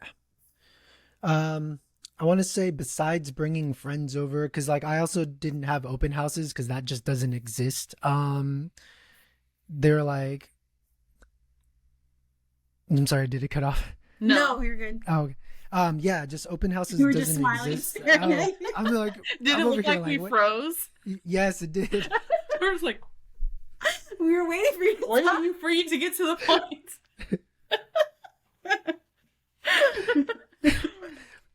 No, yeah, parties were a no-go even for like a birthday. If it's not family, it's a no-go. Wow. Do you feel like they had like they struggled with like trusting the friends that you like having them in their household? I feel like with Salvadorian cultures, you want to treat strangers like family, but you want to get to know them as family before you fire off the family characteristics. So, for example, I brought a girlfriend that I was dating at that time over, and she was American, and I'm like, okay, they're excited to meet you, but there's a couple things you need to know before you come into the house. A couple things you need to know. They don't speak English. Boundaries do not exist. And the very first thing that I guarantee you is going to happen is my mom is going to come over to you, hug you, and give you a kiss on 2 cheeks. And I need you to mentally prepare yourself for this. And you can't deny it. You have to let her do it. Oh, and food. Do not deny the If food. you not say no deny to food. food, oh my God, that is Are like you you full? shot them. Nope. Give me some more. Nope. And that is also evident with my girlfriend here, who's American. I would go over to her parents' house, and she knows that I'm not going to deny anything that they are offering me at the time. But it's even if I'm full, she's like, "It's okay, you can say no." I'm like, No, I can't. Okay, so something that me and Angelica have talked about a little bit is that like these like as you are teenagers or whatever, like annoying or embarrassing or like pitfalls, right? But now as you're adults, it's the way that your parents care for other people. Like we've talked about with her mom, like she was super strict and like kind of crazy when we were teenagers, but now she will die for her kids. She will do anything for her children. And if you come over, she's going to feed you. She's going to cook you a home cooked meal and she's going to feed you and make sure you're fed. If you have to stay the night, she's going to make sure you're warm and you are safe. And like that's just not something you find in parents who are like of American culture. Like they don't, it's not that they don't care as much, but they don't put the effort into making sure you're fed, you're warm, and you're safe. Like you tell me if you're hungry or whatever. You tell me if you don't feel safe, but you're like her mom is very much like, this is what I'm offering in my household. Yeah, because this is how I run my household. Olive Garden. When you're here, you're family. When you're here, you're here. Yeah. When you're here, you're gay. Sorry. There was a meme. I shared it on Instagram. There was a meme that was like Companies in June. Companies in June. Olive Garden. When you're here, you're gay. Sorry. To answer Kelsey's question, which is I don't know if you're gonna say this, but it goes back to Hispanic cultures being more communal, whereas America, U.S. is more individualistic. So I'm so jealous of that too. As an American, to you guys, like I'm jealous of that within your culture. That it's like you do have a village. yes, You have a whole fucking village. Even if your whole village is the 3 people that live in your grandma's house, like. But that's all you need is that village because they're willing to do things that 10 people would do. Yeah. And my culture kind of clashes with my friendships too, because sometimes I'll like accidentally catch myself being too close to people. Or when they come over to my house, I'm like, what do you need? What do you want? Are you okay? And it feels like I am bothering them way too much, but it's just me trying my best to be a good host, so. Yeah. I will say that I don't know if it's me or that's just how life happened, but like majority of my friends are Hispanic and like my fiance is obviously Hispanic, so I've never had a whole lot to do with like kind of how you were saying about you and your girlfriend, like you kind of had to like sit her down and explain like this is what's going to happen, like be aware of these things. Like I was just kind of like, what, you know how it is, like you know it's all good, like you're the same way, so yeah. I bet that I'm must the only one, and I grew up with you guys. So yeah, so it was just easy to So is that like difficult for you, or like do you find it, I don't know, like as a, what am I trying to say here? You get what I'm saying? No, yeah, Like it's a burden for definitely you to do that? no, absolutely not, because I want them to be prepared for the culture shock. Just like my parents had to prepare for the culture shock when they came to this country, you were about to get flipped on your head.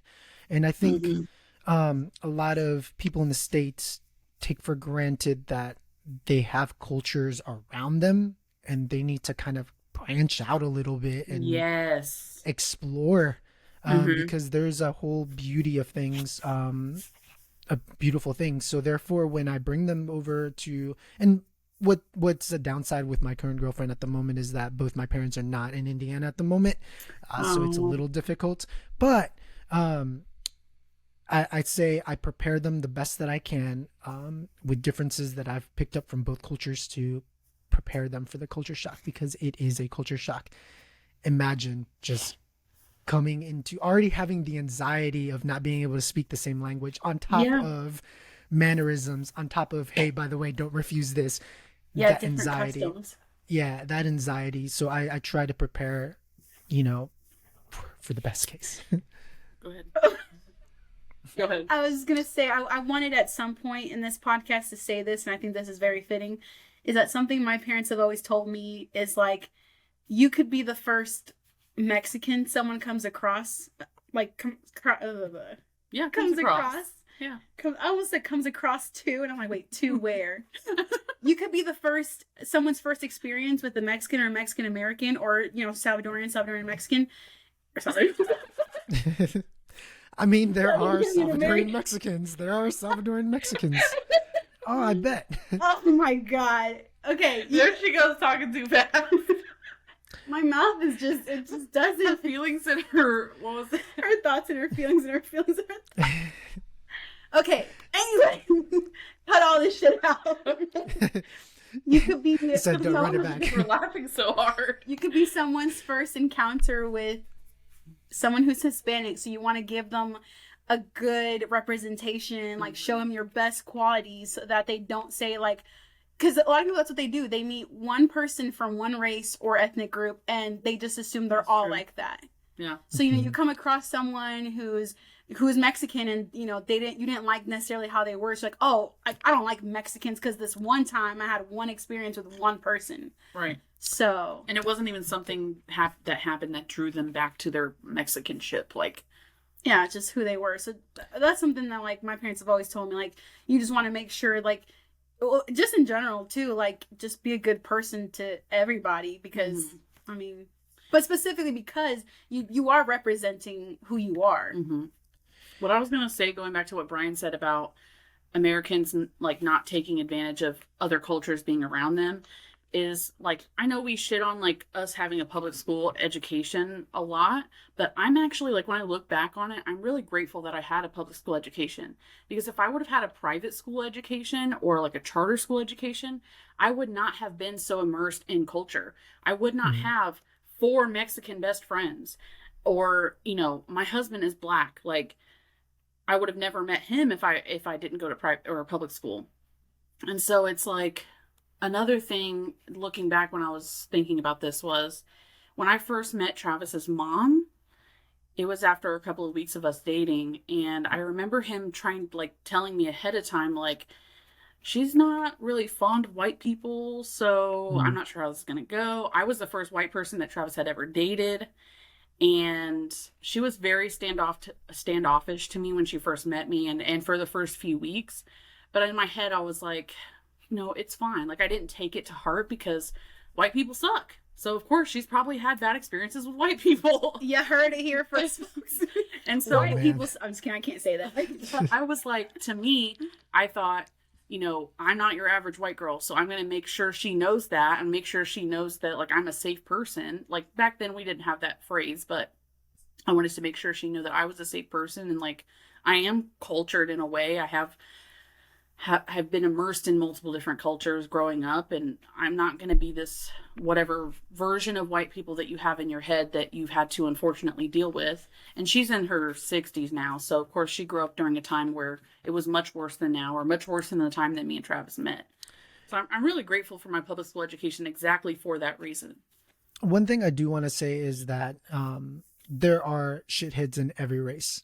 Yeah. We will never ever say that one race is more shittier than the other, but But white there people do are suck. there's shitheads in every race. I'll say it for the three of us. and and so with that being said, there are biases.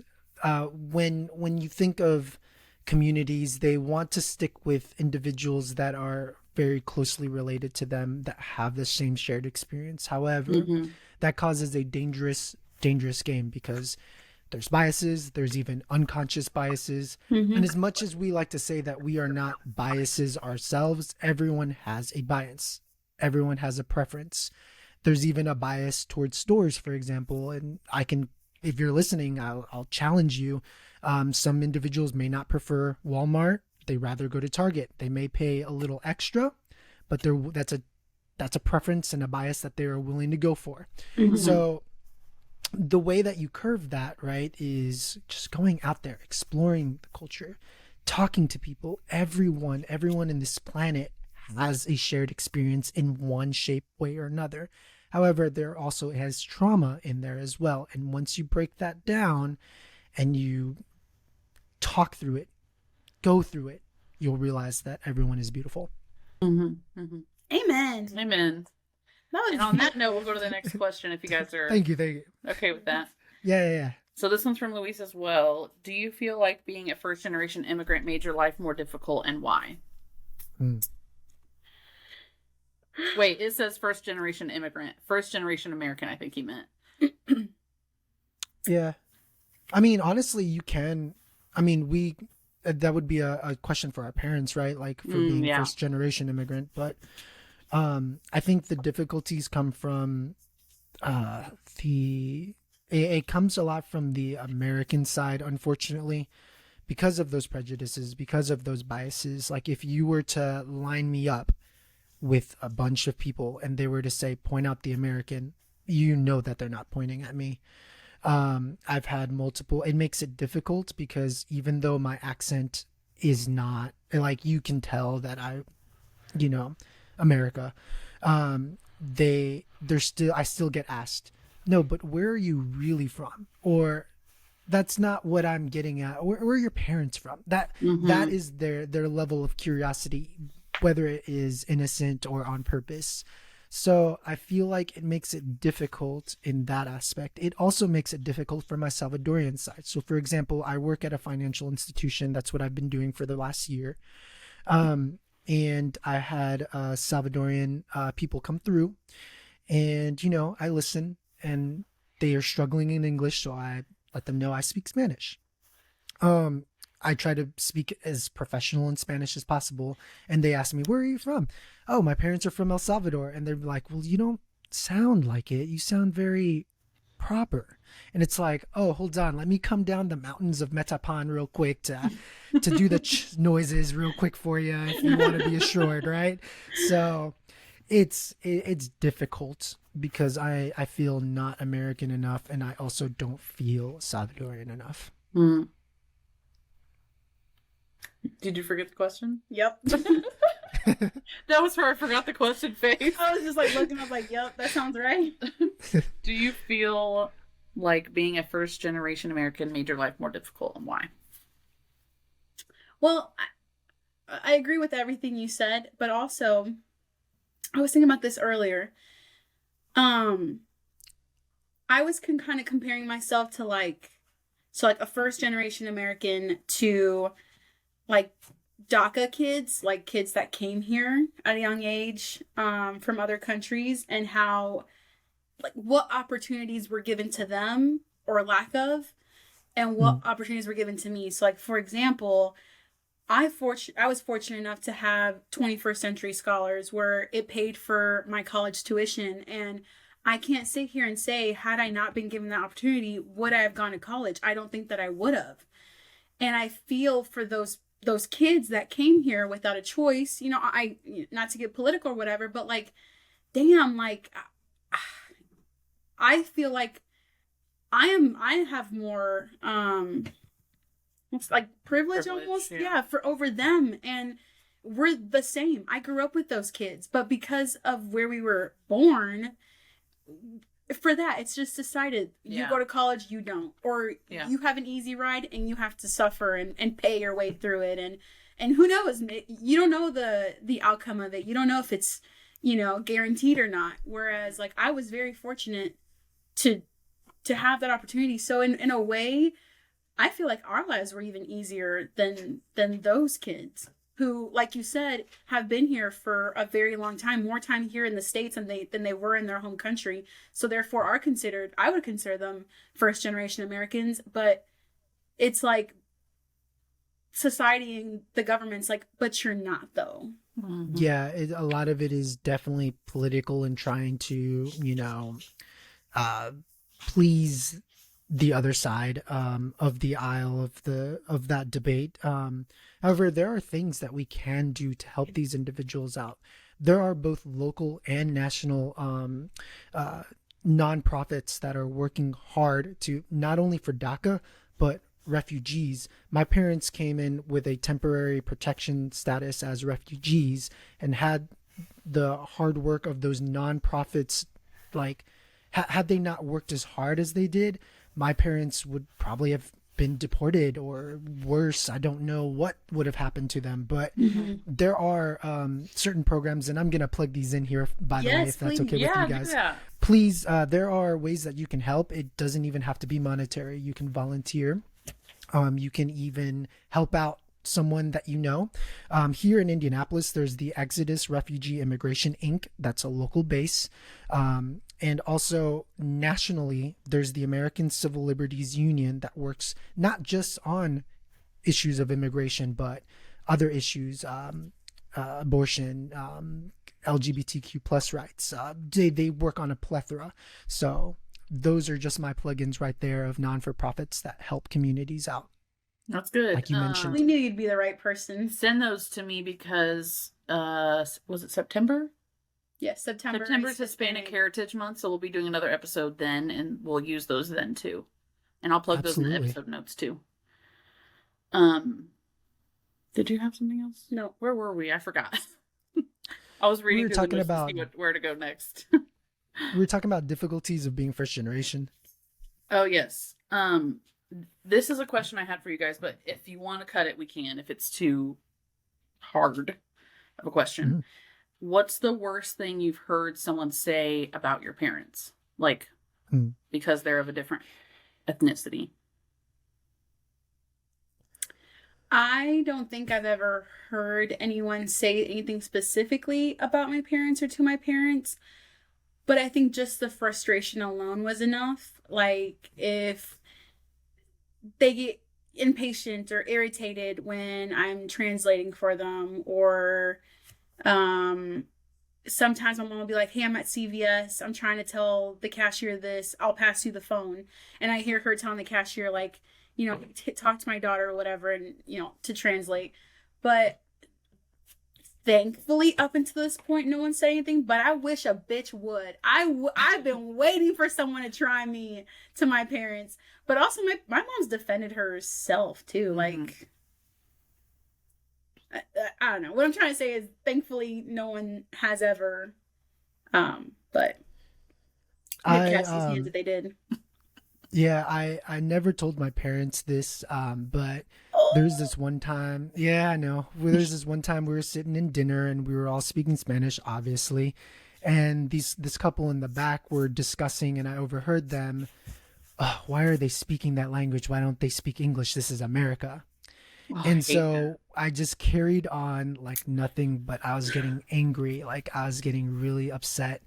And so I kind of lied to them. I fibbed them that I needed to go to the bathroom to kind of control my emotions.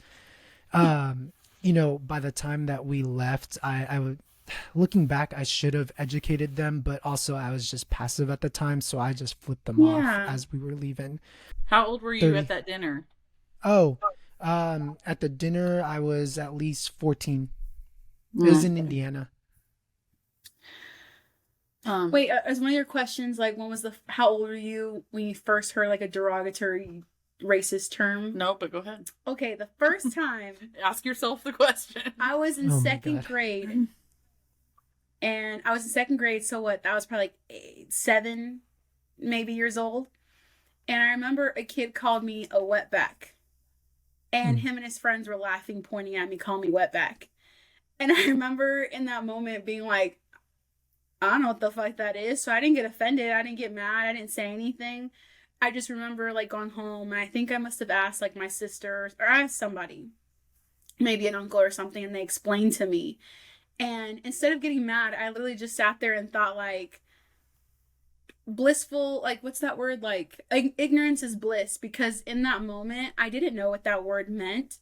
And I could have gotten angry and upset had I known what that word meant, but thankfully I didn't know what that word meant, and therefore it didn't ruin my mood. It didn't ruin my day. Yeah, it rolled off my back. And from then I've just kind of been like, oh, whatever, like who cares, like I mean, I know it's easier said than done, obviously, and these kids are just boys that were pointing and calling me names, but well, and when we were teenagers, it was like normal to like throw around words like that to like make fun, like of your friends. Yeah, to make yeah. fun of each other. And then we got older, and then I heard the word beaner, and I was like, beaner? Like, these aren't even good, like... They're not even good insults. They're not even good insults. Like, how old were you when you first heard your first, like, derogatory or racist term? Well, when I first did it was in elementary. So being from California, I was also surrounded by different nationalities. And it's unfortunate sometimes, whether it be pressures of whatever, where even within the community, we'll separate on nationalistic lines and tendencies. So if you're Salvadorian, you hang out with the Central Americans. If you're Mexican, it's Mexicans only. You know what I mean? And so I heard it within that kind of division in elementary. I heard the term wetback, but yeah, I heard the term wetback, but it was used... I don't even know if it was in a term of self-hate, but it was obviously taught from someone else to them to use. Yeah.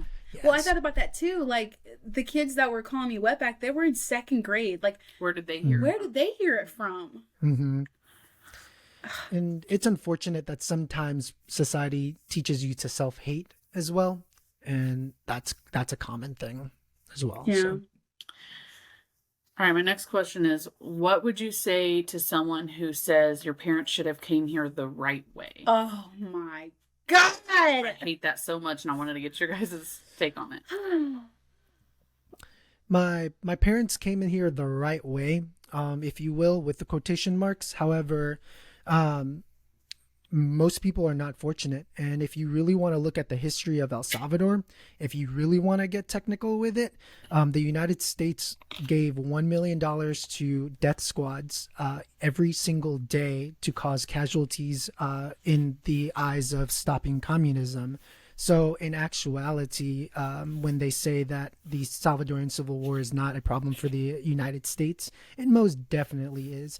It could have been stopped by multiple presidents, both Republican and Democrats, but they refused to stop it because of communism. So the right way would have been, I don't know, leaving that country alone to deal with its issues and not meddle in the continent. But that is just the right way. Well, I think, and I might be wrong, but like my personal view of how other people view refugees versus immigrants is a little bit different, because you're being allowed to come over here as a refugee to seek refuge, but they see immigrants as people who jumped the border and came over here without permission.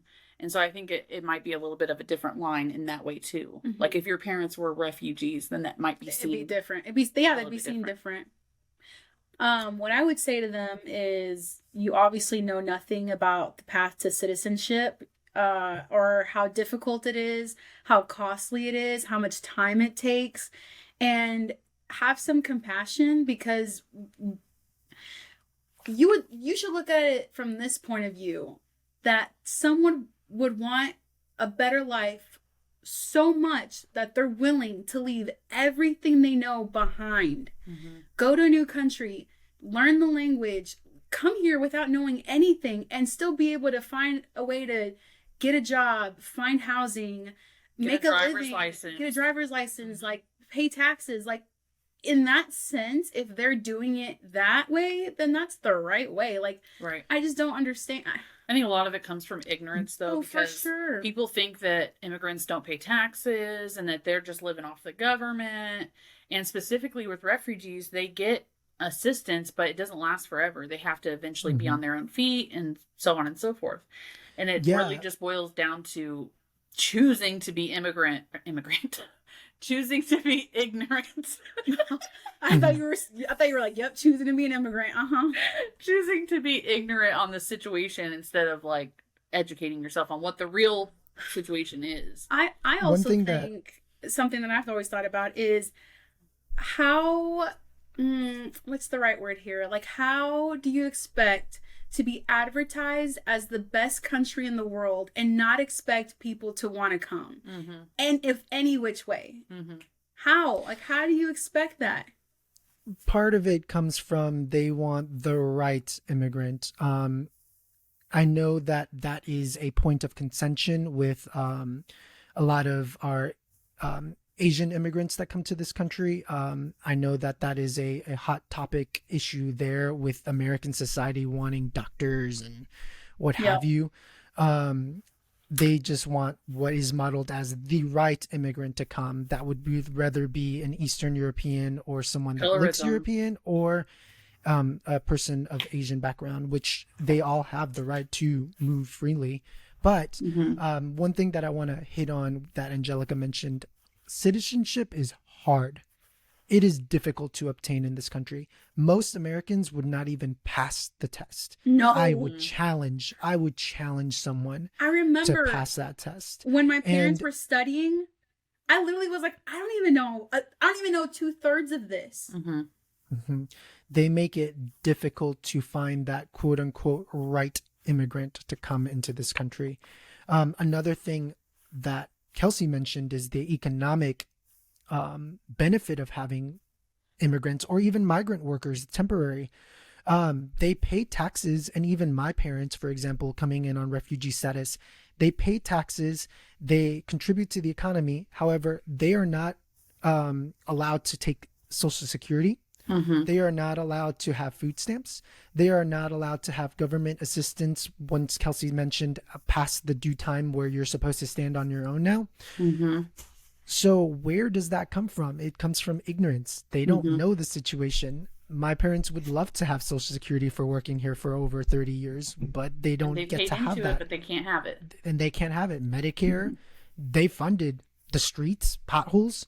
They funded that stuff for 30 years. Yeah. Like, how much of our population are, immigrants or first generation Americans, and how much that contributes to consumerism and, where our money is going to, and, all this, everything we're buying into, that also boosts the economy. Oh, and how much Americans love Mexican culture, Hispanic culture, but then hate immigrants. Taco Tuesday, I do want to mention media, the craze of media lately. Oh my God, there's a trend. Sorry, not to cut you off, but there's a trend going around. I don't know whether or not to be offended yet. I'm still deciding. But there's a trend going around called doing the Latina makeup style. And it's like, bro, it's literally just eyeliner. It's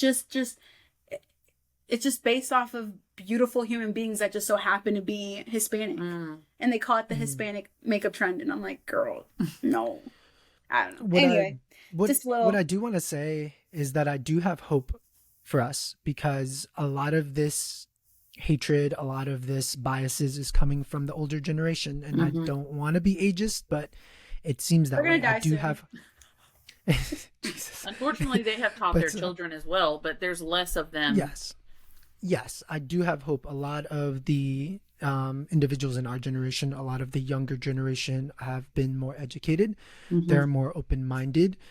So I do have hope that a lot of the negative stereotypes, the negative stigma is surely going away. And one thing that I will remind people is that Americans didn't come to this country at all. They're children of immigrants too, whether it be 7, 8, 9 generations. So you didn't come to this country. You Yeah. You didn't come here the colonization. right way either. Right. You committed genocide. Yeah. And continue to. I was gonna say that we've also tainted the gene pool. So like everyone's mixed. Like almost everyone, you know, at some point is gonna be multiple races, multiple ethnicities. Mm-hmm. I mean, that's just, you know, how it's gonna go. That's how the populace is set to go anyway. I think in El Salvador, it's beautiful that we have a blend of Palestinian people. We have a blend of Spanish. We have a blend of Native American. We have just a beautiful mix. It makes for a rich culture. Yeah, and traveling is a lot easier than it was 50 years ago. It's more convenient. It's more economical. People want to travel. People are putting a more emphasis on traveling. You know, so Yeah. Y'all ready for the next question? yes. Yes. I had it. That's a lot of questions left. Well, no, that's not. It's some of this we've already talked about. This is just notes I took from the podcast. How have your parents Americanized or assimilated themselves over time? Like, can you think of like funny ways they've assimilated? Yes. So my parents dress more American now than they would their culture. They have eaten. They've gone out and eaten a lot more of burgers, pizzas. They're very familiar with the cuisine. Mm-hmm. It's not that they didn't want to learn the language, it's that they honestly don't even know how to read in Spanish anyway. The educational system has kind of failed them, so They didn't have the resource. to even try to tackle an English language is going to be impossible. English is one of the hardest languages to learn for a non-native. And yeah, I want to say they dress more American, they eat out with more cuisine as American, and they at least attempted to celebrate some American holidays like 4th of July, but that's it. I'd say that too, like celebrating the American holidays here. The food for sure. Yeah, those are the pretty big ones. I think your mom, she does like a lot of American like brands and stuff, like the way she dresses. Oh yeah, she more loves American now than she was like when we were kids. Yeah. Yeah. I mean, kind of, but yeah, I've seen her older looks. Going back to what you were saying, sometimes I wonder if, like, the racist people, like, you know what, dude? You should be mad. You should be upset that my parents had an elementary school education and they came to this country and they're living in a house that they're paying for that's going to be theirs very soon, that their kids went on to get a high school, they went on to get their college education, they're owning their own homes, they're owning their own cars, they're not in any debt. Like, you know what? Yeah. You should be fucking pissed. Two of our friends, their parents own their house outright, own their cars outright. Like, American could never. Like literally, my parents, my mom's highest education was like, I don't know, 3rd, 4th grade. My dad's was probably like 6th grade. And the fact that they came to a different country to get a better life somewhere or another, you know what I mean? Like that's admirable. So, and it speaks volume to their persistence. Exactly. Fuck it if they don't do it the right way, or if they do, like, whatever. I kind of know this answer for Angelica already, but it made me want to ask you this question. Do you feel like when you became an adult, it was hard for your parents to trust you in your decisions, to like make adult decisions and be your own person? Because I feel like Angelica really struggled with that, like especially because when you were still living with your mom, like you still had to check in with her, like you kind of like still had a curfew, and like she was still very controlling over what you were doing and where you were at and who you were with. It's like she didn't trust you to make safe decisions. I think maybe because they're immigrants, or you know, like they just are more aware of the dangers out there, or maybe the danger is more heightened for them because there's still a lot that they don't know, or you know what they see on the news or snippets here and there, or I don't know. Yeah, I guess so. They not that she didn't trust me, she just didn't trust the world that I was living in, And you or that could I be am safe. living in. Yeah. Yeah. Brian? No, they definitely trust my decision as an adult, mainly in part because they have gone through troubles themselves. The one thing that I did ask of them when they were going through their issues is to not bring my younger brother into it, and that kind of brought the tone of like, you two are adults, figure your shit out. I'm gonna help my younger brother with whatever is going on here. So they most definitely trust my decision. I've had multiple talks when they bicker about their issues, even as far as to when they separated, for example. That's why they don't live in the same states. Once they separated, I went ahead and took in my brother. I lived with him for quite a few amount of years. He was able to pursue higher education, further education than I am, through that. And it was just, they know that I was going to take care of my younger brother. They had no doubt of trusting my In decision. a way, you were parentified. Mm-hmm. Okay. Are your parents emotionally available? If not, how had that affected your own emotional availability? Angelica took a big sigh. I I think that because of the trauma that they had, which is the Salvadoran Civil War. So, for example, my dad, he never really saw combat. However, there was a time where they were picking up 13-year-old boys from school and drafting them into the military. Imagine what you were doing at 13, right? You were thinking about boys, you were thinking about playing soccer, for example. You know what I mean? Yeah. They were picking up little kids. So he grew up very poor, and so did my mom. He didn't have a pair of shoes until he was about that age of teenage years, and the only outlet that there was available for him to even have a piece of clothing that was decent enough, or to have shelter or food at a certain time, was to join the what is called it's kind of similar to a militia, if you will. So most people just did that. They just signed up for it so that they can have some boots, and then that was that. So for them, his relationship with his dad was that we're just trying to survive. There's no time for emotions. Just get by. Do what you got to do. Mm-hmm. For my mom, same situation with the Civil War, but more in religion. You have to trust. If you need anything, if you are emotional, God is the one that fix it for you. So with her, there was a lot of trauma, as well as to, she would tell me stories of where her and my siblings would go into the kitchen at night, because that's when the fire, when the shots really let out. Like, think about it. You're in the mountainous area. It's dark. Let it go, you know? So there would be nights where they would put up a mattress and just sit there and pray. And that was their emotional outlet, to just be okay. And that was where their outlets emotionally were. And so therefore it was a little more difficult for me to talk about my emotions with them, because my dad was very much, you're surviving, so you should be fine. I'm going to show you how to be a man, so you shall be fine. And for my mom, it was like, well, read this passage to me, read this Proverbs real quick to me, and see how you feel after that. So there was never really like that. And so that thick skin, that is what was transferred to me. So emotional availability was never really there as much as they would want to. They were more in survival mode. Do you think that's affected you in your relationships now? Yeah, not gonna lie. I have tried therapy. I've also, just being in communication with my partner is important.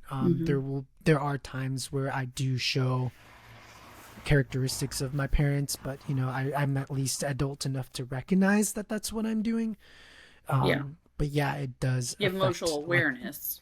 Yes, it's just Just like I said, communicating it. communication is difficult when I'm upset, or when I'm sad, or when I'm feeling some type of way. I think in Spanish, because what I tried to communicate with using that language. Yeah. You know what I mean? So, yeah. Yeah, like we've talked about on the podcast, and we'll probably talk about multiple times going forward, is that everything, your relationship, your intimate relationship with your parents is a direct reflection on how you are in a relationship with a partner. Because they're the ones who taught you how to have emotional awareness, how to communicate, and all these things. And if you weren't taught those things properly, then it affects you in your relationships. This actually goes directly to attachment styles. I don't know if you've looked into that or not.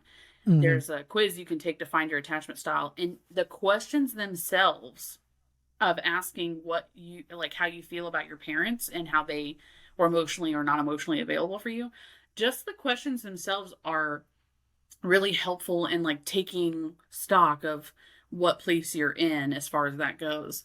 And then learning your attachment style actually helps you learn what you need from your partner, helps your partner learn what you need from them, and vice versa.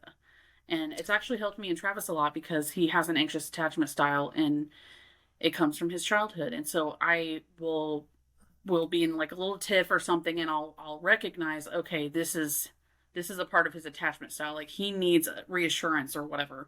And it's easy to like then go, not easy, but I'm able to draw the lines basically from here to there.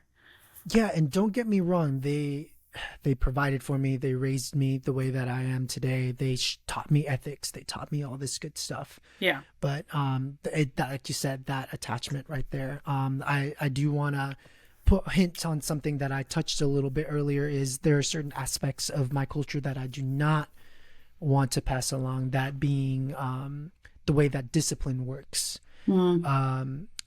The way that they disciplined me was very much in the issue of like switches, belts, that kind of way. Corporal, and although I recognized that they are doing it out of love, that it is not necessarily meant to hurt me, that is more or less to teach me a lesson, I, as an adult now, am able to recognize that that's not necessarily the safest or correct way to discipline a child.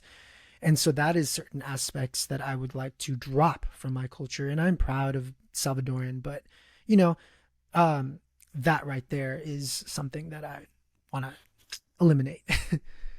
I was going to say before you brought that up that emotional unavailability is something that's really prominent in our parents' generation, not just in specific cultures. It might be more prominent in some people's households due to their culture and where they were raised and their backgrounds and the things that they had to go through and stuff like that. But there's lots of people that are going through their parents not being emotionally available. I mean, my parents weren't emotionally available either. So, but I hear you.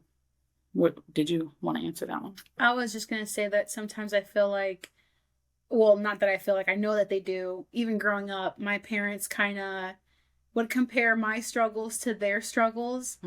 And like my struggles would be nothing compared to everything they've overcome. And therefore, I shouldn't be given the time of day, or, you know what I mean? Like, there's no point in talking about it because everything's going to be fine. And it could be worse. Yeah, it could be. Exactly. It could be worse. And it has been worse for other people. And exactly. So you need to be grateful for what you have in the moment, which I get. I mean, I get that. I understand completely. But this is the worst that's ever happened to me specifically. I don't know how other people feel. I know how I feel in the moment. And so, I mean, yeah, my parents are very emotionally unavailable. I also think that goes back to, you know, not being able to obviously the first immigrants and having kids growing up in America. Also, my mom like had 4 kids, and my dad was physically unavailable sometimes. And so she had to be the authoritarian and a lot, you know, the housekeeper, I don't know how you say that. The person who kept the house, head of household, authoritarian, like a lot fell on her. And your brothers were a lot too, so she was constantly chasing your brothers around. They were twins, and I mean they were twins. They're no longer twins. They've grown out of their twins as of yesterday. Yeah, so like, I mean, not just because they were immigrants, but just like a lot of factors. Yeah, like you said, it doesn't really know a race or one ethnic group or the other. Like, So It's passed down. How do you think it affects you in your current relationships? I Do you want me to say something? no. Okay. Um I'm just trying to help you remember. okay, fine. Help me remember. I think you struggle with feeling unheard. Oh yes, I struggle with feeling validated because as I was growing up, my feelings were never validated, or at least that's how I felt. I was never validated. And so I almost like gaslight myself into thinking, well, no, are you really feeling that? No, you're probably not. Or, it's probably something else. Or you won't tell someone because you're like, they're not going to understand. Exactly. They're going to tell me I'm overreacting. All the time, yeah. So yeah, it's affected my relationships. So I wanted to read this because it like hit kind of hard. I sent it to Angelica and she was like, yeah, that's really sad. So we're just going to make everybody sad before we go. Oh. So, Did you have anything else to add?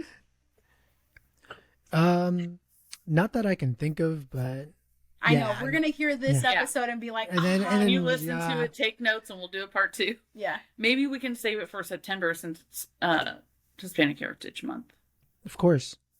So this meme just says, immigrant parents suffering from loneliness is an issue that is severely neglected. Many of them went from growing up in a world filled with friends and a strong support base, only to end up in a world filled with nameless neighbors and uninterested coworkers. That kind of goes back to what we were saying about like Hispanic heritage is very communal and focused on the village, and when you come to America, it's very individualistic and selfish. And so it must be lonely, especially if you come here, your only friends and your only family are your family, like your kids. Then you don't have your village anymore. You just have you and your kids. I feel like a lot of also African families and Asian families share that trait. I want to go out on a limb and just assume that the individualism in the United States is causing that kind of issue. Mm-hmm. But that could just be a criticism of the United States, So. Yeah. I was telling Kelsey too, like, if God forbid, I don't know, an older family member who's still in their home country, if they're sick or dying or passing away, they physically can't go to say their goodbyes or to, attend a funeral or anything like that. Like, that must be like so sad. And just, like everyone, like my parents, I remember they didn't go to Mexico for like, I think like 18, 20 years, something like that. And when they came back, they had this realization that like either everyone is back in the States somewhere or they're dead. Like their friends, their uncles, their aunts, their cousins. Or just because, communication isn't the best, or, they don't have Wi-Fi down there, so we don't have cellular devices where they can. Not everyone's on Facebook, so you just don't know about these, information. So these pieces of information. So yeah, that's sad. I'm very grateful to be in a position where my mom, her parents are here, like literally like 5 minutes from my mom's house. All of her siblings are here except for one aunt who lives in Texas, but she visits often. And like half of my dad's siblings are here. So I don't think they've ever felt, I'm sure they felt lonely in the beginning, but I think thankfully now they have enough people here where we kind of make our own community. Your village is here. Yeah, my village is here. So I just can't imagine, Yeah, I feel that like the remnants of my village would be with my cousins. I spend a lot of time with them, but they are the family members that are still here in Indiana, and so I am with them almost every week. Yeah. Even if we don't go, it's that same energy. You know what I mean? So, but touching on what you said about your mom's parents and things like that, I know it must be difficult for my parents because for like my mom, she didn't get the opportunity to say proper goodbyes to her parents when they passed away in El Salvador. And for my dad, he claims that he has closure on what happened in his situation. Long story short, his dad murdered his mom, and he says he has closure on it, but in reality, you never have closure in that kind of situation. No, that's a lifelong healing process right there. Yeah, and so I just want to say that they are thick-skinned for sure. I know it's not something to be proud of, but they are thick-skinned for sure, and I'm very positive that they feel lonely at times. Very Well, much and for and sure. the thick skin can come in handy in certain situations. It's just when it comes to the people who are closest to you is when you have to drop the thick skin and be Mhm. emotionally available. Yeah, I mean, regardless, like kind of like how you said earlier, like a disclaimer, like my parents did the best they could. They really did. Like, I don't hold anything against my parents. I don't hold any kind of resentment. They truly did the best they could, and I'm so glad that I'm older and I've realized that, and you know what I mean, like I have I lost my train of thought. I'm older and I realize those things, and I love that about that. And I love that they persevered, and I'm here as a product of, and I always tell them like everything I do is for them. Like that may not sound like, oh, it just sounds like you're doing everything for them and not yourself. But in bringing them happiness brings me happiness. Hmm. Oh yeah, Chippy. most definitely. I was just gonna say that was telling Kelsey earlier this week how I'm certain that it's because it's a result of what's happening in Florida with migrant workers, that we have received an influx of inquiring phone calls from Hispanic people looking for work, looking for jobs. Hmm. And it's kind of unfortunate, like breaks my heart because I'm the only person at my job that knows Spanish, so I'm just the translator. And I've had phone calls where they'll be like, "Can I go in person and apply? Like, is there someone I can speak to?" And I have to tell them, like, "No, unfortunately, you have to apply online. You have to have a resume. Like, that's just how it is."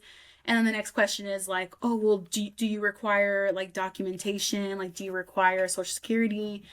And I have to say yes, like we do. And they're like, "Oh, come on, please, can you just please help me? Like, I'm just trying to feed my family." And I'm like, I Hmm. get that. I'm trying not to like cry, but like it sucks because you want to help those people, but you can't. Or me specifically, like with my job, I can't specifically help them there, but And all they're trying to do is provide for their family. That's all they're trying to do. And this is going to be a harsh criticism of our political system here in this country, but I think that both Democrats and Republicans are to blame with these failures. yeah. And as far as immigration policy is concerned, I think that both those parties have been in position of power to where if they needed to fix it, they would. Mm-hmm. But do they truly want to fix it? No. Is it going to make them money? No. Is it going to be for their own self interest? Absolutely not. So I think there is blame on both of those parties for, and this is going to be a radical thought here, but I think the majority of them are in collusion with each other. It's kind of like a single party state because Yep. when they want to fix something, they do.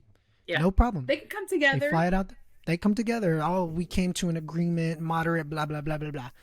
No, they don't want to fix it. Yeah. It doesn't matter to them. They only will show up when it's Hispanic Heritage Month, or when they want to wear a BLM shirt, or when they want to recognize people in the Middle East, or when they recognize different communities that are, they only show up in spirit, but they don't actually show up for them. Mm-hmm.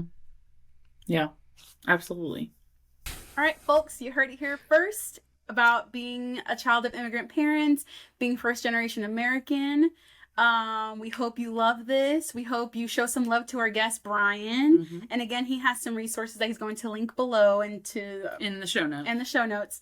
And yeah, if you relate to any of this stuff, if you want to, have any comments on it, like, share, subscribe, follow, everything. If you want us to have Brian on again, tell us. Or if you hated him, tell us. I mean, we're gonna have him on regardless, mean- but just tell us your thoughts.